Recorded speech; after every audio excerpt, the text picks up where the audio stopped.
Quelles sont les différentes attitudes d'écoute selon Porter? Alors nous avons 6 attitudes différentes. La première, c'est une attitude d'enquête ou d'investigation. Cette attitude consiste à rechercher précisément des informations. La deuxième attitude, c'est une attitude de jugement. L'attitude de jugement est celle qui fait le plus intervenir la faculté de domination et elle est utilisée en fonction de la nature de l'entretien. Simplement, il faudrait faire attention à ne pas influencer la personne qu'on écoute, à ne pas rentrer dans un rapport de dominant-dominé. La troisième attitude, c'est une attitude de conseil ou de décision, selon Porter. Elle intervient surtout sur un plan technique lorsqu'il s'agit de rechercher exactement les solutions à des questions d'autonomisation. Il est plus évident d'apprendre à la personne qu'on écoute à trouver des solutions par elle-même que de trouver des solutions pour elle.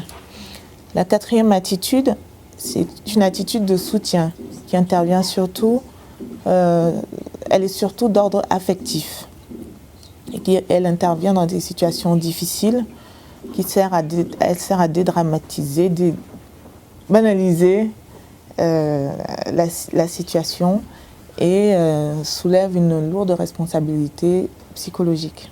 L'attitude d'interprétation, c'est la cinquième attitude qui consiste à donner sa propre analyse des propos de l'autre, les déformer selon son propre cadre de référence.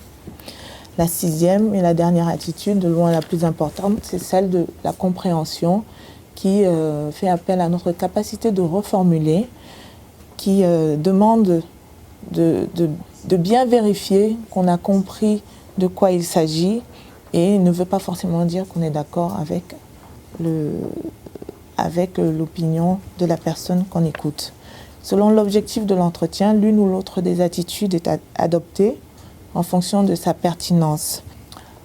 Enfin, il y a des attitudes d'influence et des attitudes de non-influence. Ces 6 attitudes peuvent être listées en fonction de leur capacité d'influence.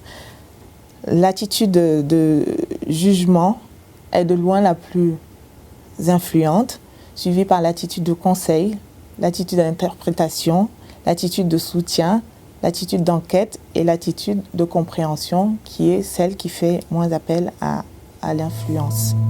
Voilà.